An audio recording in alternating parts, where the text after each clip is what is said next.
Сәлеметсіздер ме? Бүгін осындай ұйғыр самсасын дайындайтын боламыз. Ең алдымен бөлек ыдысқа қаймақ, жұмыртқа және тұз үшеуін жақсылап араластырып аламыз.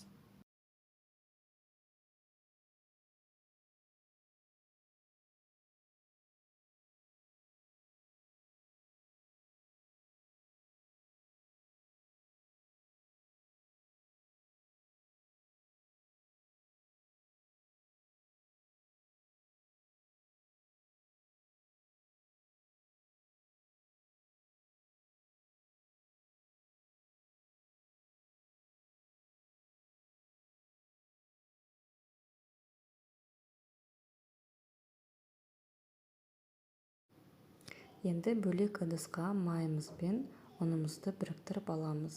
Терканың үлкен көзінен майды ұнға аунатып отырып өткіземіз. Майымыз қатты жұмсақ болмау керек және морозильниктен алынған болмау керек. Холодильниктегі майымыз жақсы келеді.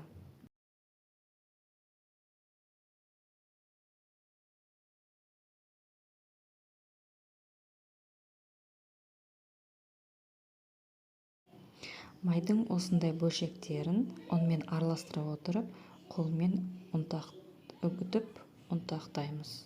Превращаем в крошку.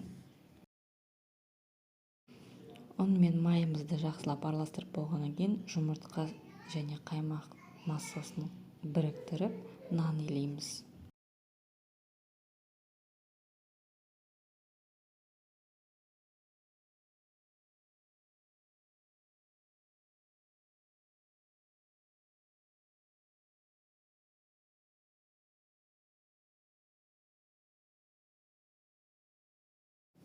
Қамырымыз кішкене қолымызға жабысатын болады, бірақ одан артық ұн салмаңыздар.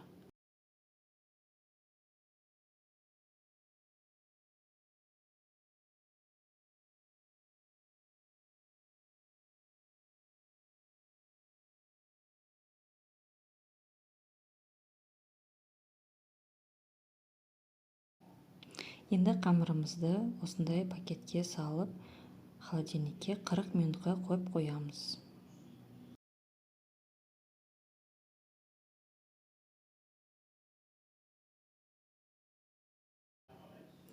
Қамырымызды холодильниктен алып, ұн сеуіп отырып, оқтаумен жұқалап жаямыз.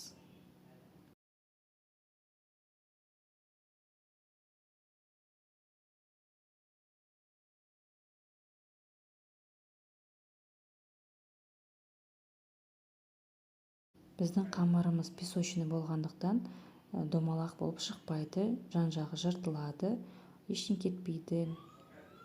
Соған қарамастан жұқалап жайып шығамыз.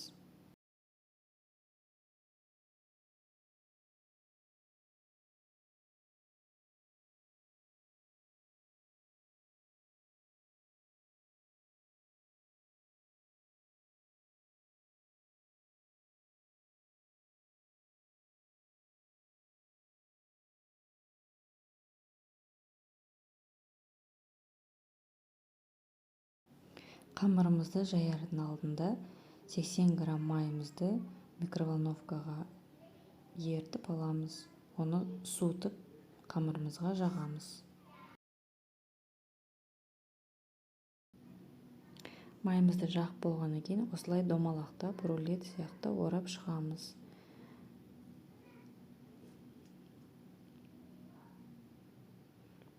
Осылай орап пакетке салып, морозильникке бір түнге қойып қоямыз.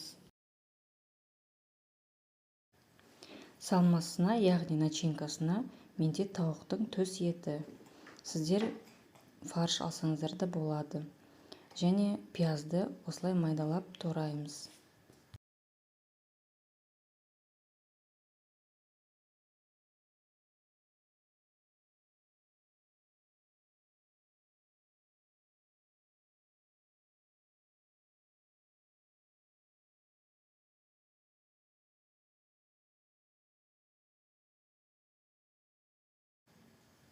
Тұз, қара бұрыш, қызыл бұрыш және приправа для курицы қосып жақсылап араластырамыз.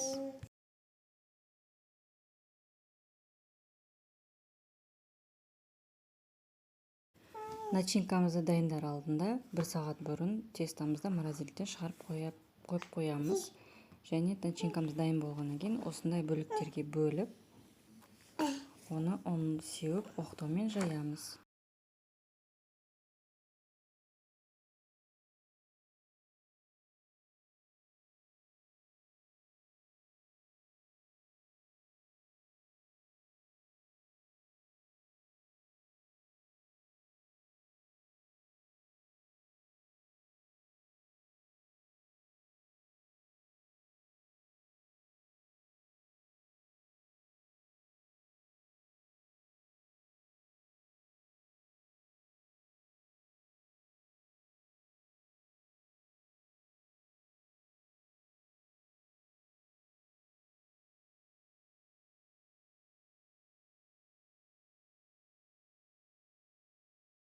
Жұмыртқамен самсаларымызды жағып шығамыз, және макпен немесе күнжітпен әрлеуге болады. Мен күнжітпен әрлеп шықтым. 180 градус ысып тұрған пешке 40-45 минутты пісіріп аламыз. Самсамыз дайын, осылай қызарып әдемі болып пісіп шығады.